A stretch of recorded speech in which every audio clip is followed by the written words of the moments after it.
history of genealogy and in it were several Xerox copy pages of a book that had about 7 vignettes about Dicey Langston's life and her adventures anyway during the Revolutionary War. And this really intrigued me. And as I thumbed through this book and I saw how I was related to Dicey Langston on this pedigree chart, I noticed she was born in 1766, May 14th of 1766. Well, I was born May 1st, 1966. So she was exactly 200 years to the month for me. And so this really intrigued me and made me want to learn a little bit more about her. So years passed, and I started writing nonfiction. And I had a distributor who was distributing my books. A good friend of mine was a romance novelist, and she connected me up with this distributor so I could get my books in bookstores. And so anyway, this distributor asked me one day, have you ever thought about writing fiction? We're thinking of putting together a clean romance line. And would you like to maybe write something? And I was like, oh, I have this story. Because there's this little romantic element inside of Dicey's those 7 vignettes that I had read about how she met Thomas Springfield. And so I pitched this to my distributor, and I said, I think this would make a fun romance novel for your clean romance line. And they were like, oh, we love it. Do it, do it. So I set to writing, and as I was writing this book, I took those vignettes and kind of thought, okay, how can I make these flow? I wonder what order they might have happened in.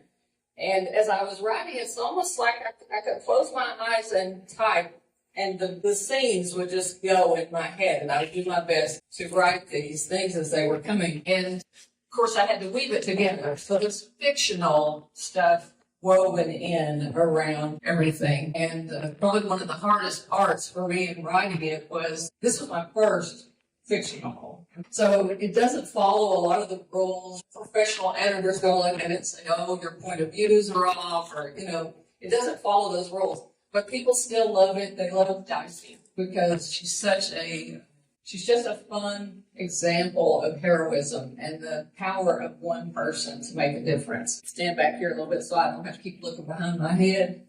So what I want to discuss here is how the setting of the time period.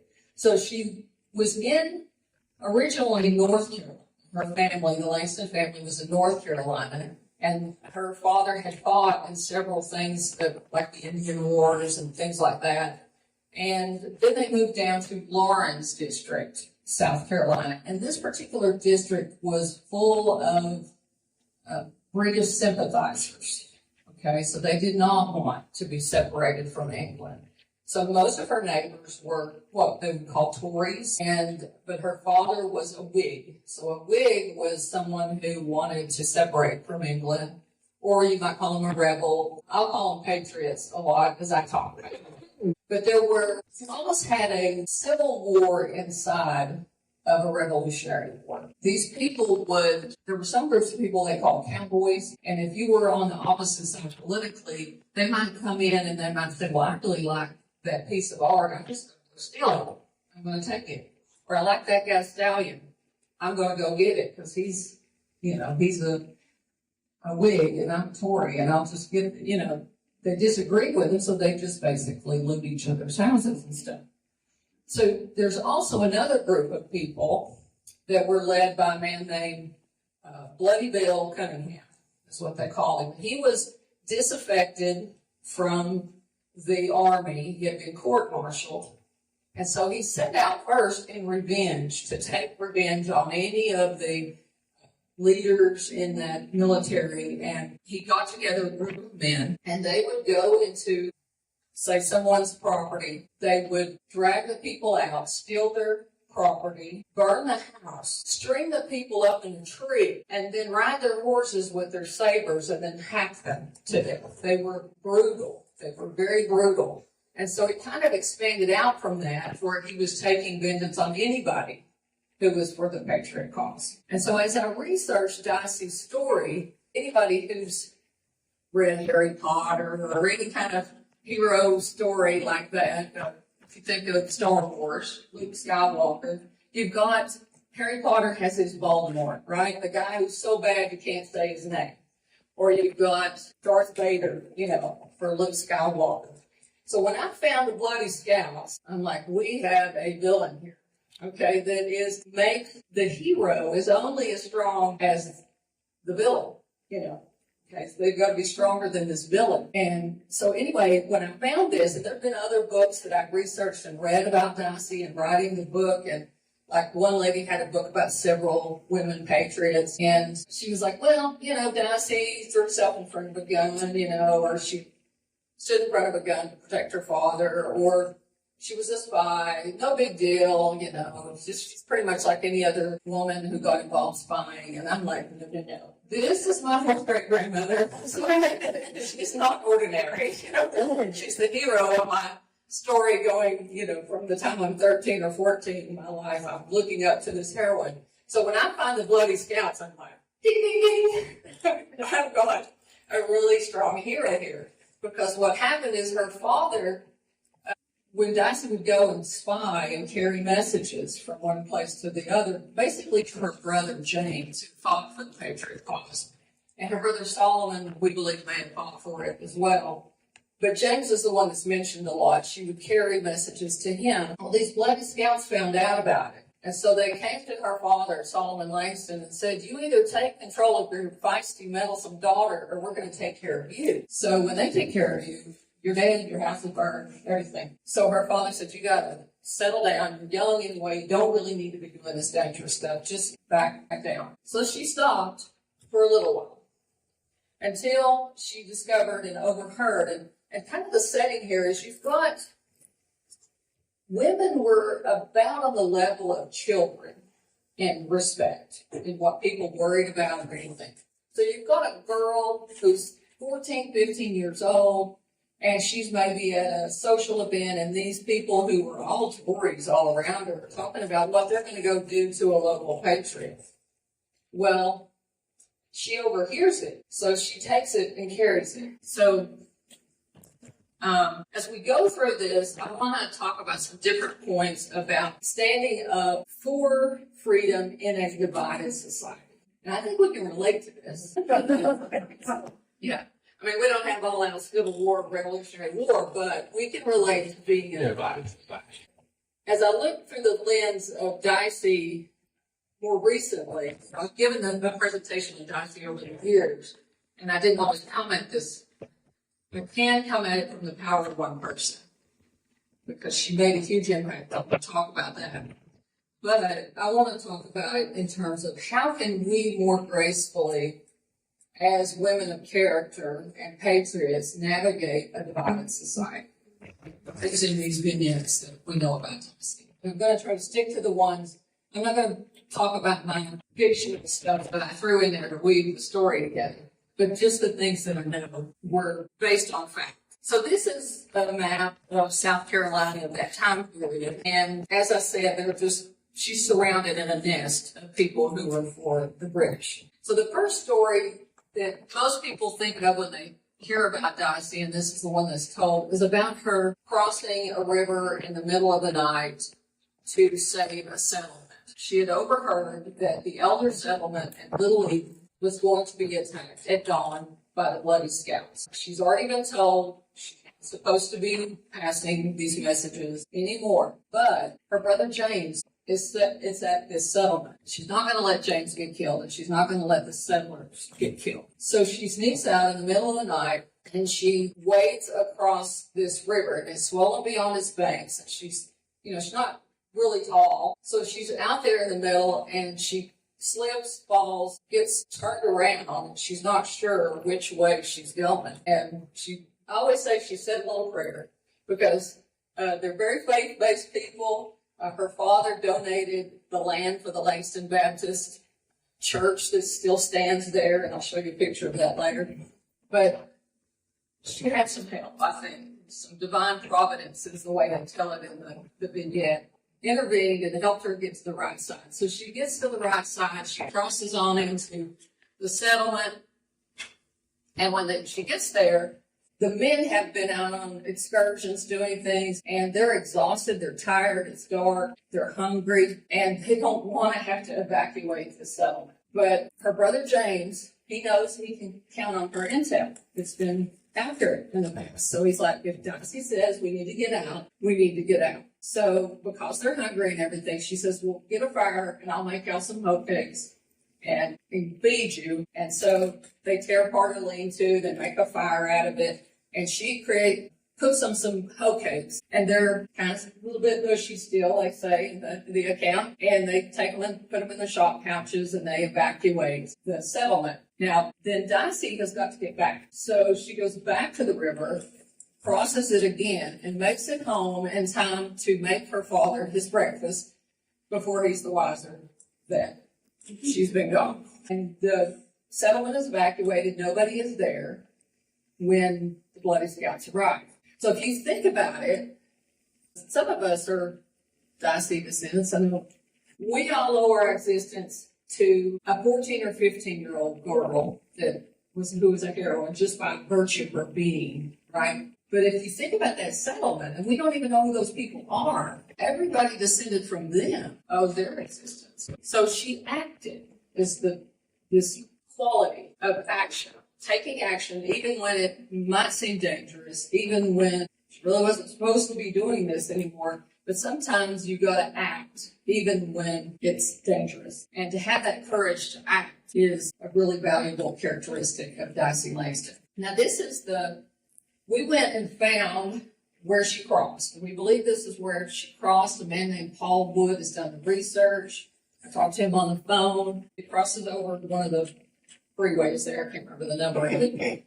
And this is it on the map. So he thinks that, like where I've circled there and kind of yellow, the sandy ford, that is where he thinks she crossed. It's the only place in that vicinity that is close to, you can see the Langston home place and the Solomon Langston Cemetery and the church. Those things still exist.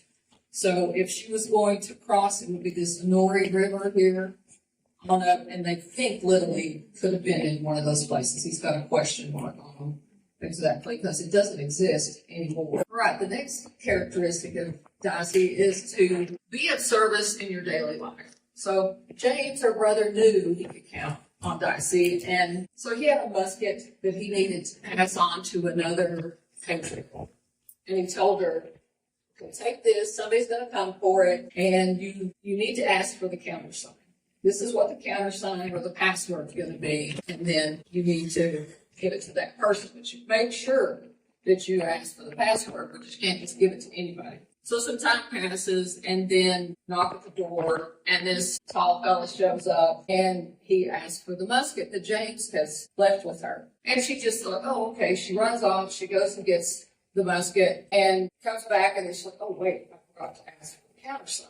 So she asks for that, and the man goes, well, I don't need the countersign. I've got the musket and you know, I've got both of you here. And she's like, she holds the musket up to him and says, you know, take it if you dare, you know, I'll shoot you through if you don't give me the countersign. So he goes scared. So he goes ahead and gives her the countersign. And this is Thomas Springfield. So they say that this is how they met, and that he just kept coming back and coming back and coming back until he talked her into marrying him. Another example of living in a divided society here, the characteristic, is to show kindness even to one's enemies.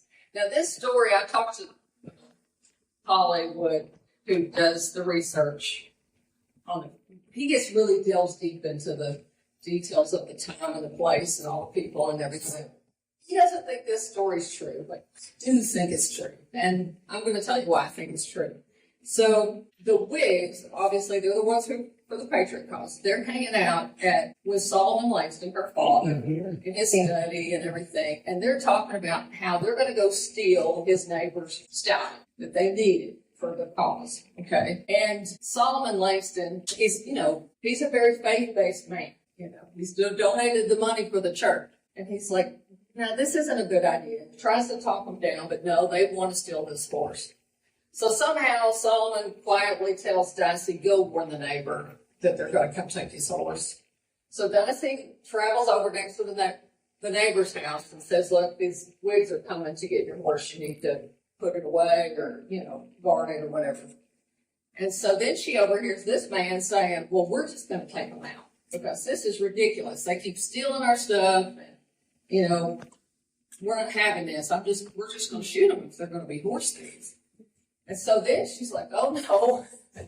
So she goes back and warns the Whigs, who are now on their way to take the horse, and averts this whole scene that would have played out. So I think it's true based on who they were. I think it really was. I don't know the reason to make that up, other than to make it look more.